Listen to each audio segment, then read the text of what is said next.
Assalamualaikum warahmatullahi wabarakatuh. Selamat pagi semuanya, salam sejahtera untuk kita semua.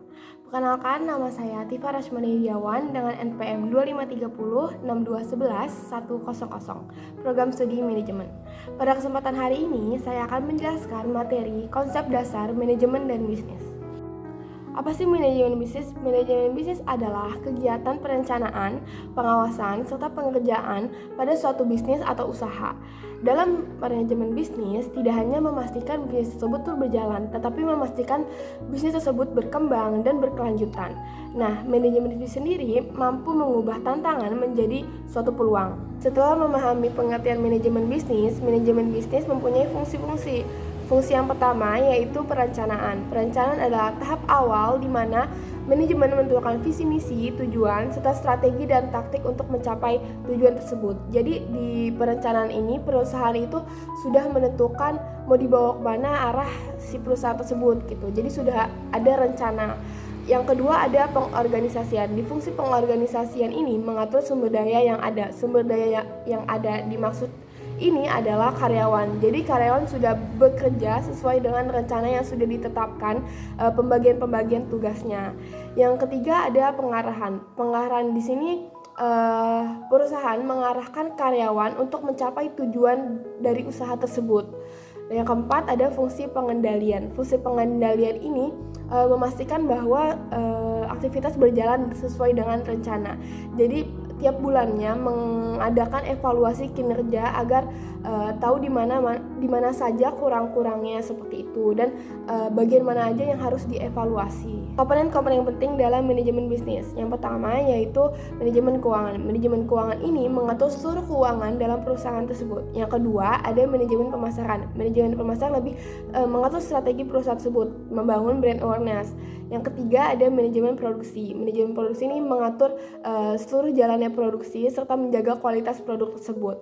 Yang keempat ada manajemen SDM. Manajemen SDM ini seperti proses rekrutmen atau pelatihan serta pengembangan untuk karyawan. Yang kelima ada manajemen distribusi. Manajemen distribusi adalah mengatur pengiriman produk ke konsumen secara efisien dan tepat waktu. Mengapa manajemen bisnis sangat penting? Yang pertama yaitu menghindari kegagalan bisnis. Kita akan membuat bisnis untuk jangka panjang. Yang kedua ada mencegah kerugian finansial. Nah, yang ditakutkan apabila kita tidak menggunakan manajemen bisnis adalah modal tidak balik yang mengakibatkan adanya hutang. Nah, itu sangat bahaya. Yang ketiga ada fondasi pencapaian target. Nah, fondasi pencapaian target ini kita untuk mencapai keuntungan dari bisnis tersebut. Proses perencanaan dalam bisnis. Yang pertama yaitu analisis pasar dan pesaing. Sebelum kita membuat bisnis, kita sudah membuat riset terlebih dahulu. Yang kedua yaitu strategi pemasaran dan produksi. Nah, kita sudah menentukan positioning produk kita. Yang ketiga ada penyusunan anggaran dan proyeksi. Jadi menentukan perencanaan keuangan secara detail. Tingkatan manajemen dalam organisasi. Yang pertama yaitu manajemen puncak. Manajemen puncak membuat kebijakan strategis dan visi jangka panjang. Yang kedua manajemen menengah yaitu mengimplementasikan kebijakan dan mengawasi setiap divisinya. Yang ketiga ada manajemen lini pertama yaitu mengelola operasional harian dan karyawan secara langsung. Nah, dari ketiga tingkatan tersebut mereka saling berkaitan untuk mencapai tujuan tersebut.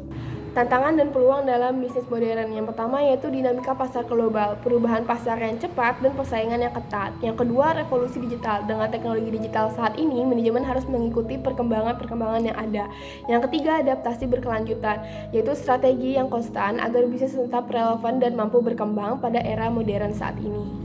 Manajemen adalah kunci keberhasilan bisnis. Dengan adanya manajemen, bisnis berjalan dengan efisien dan efektivitas untuk mencapai tujuan. Yang kedua, integrasi fungsi. Fungsi-fungsi manajemen saling terkait secara terpadu untuk hasil optimal. Yang ketiga adalah perencanaan matang. Tanpa adanya perencanaan yang matang, bisnis tidak akan mencapai tujuan. Contoh studi kasusnya yaitu perusahaan Tokopedia memiliki perencanaan strategis yang jelas serta pengelolaan SDM yang inovatif.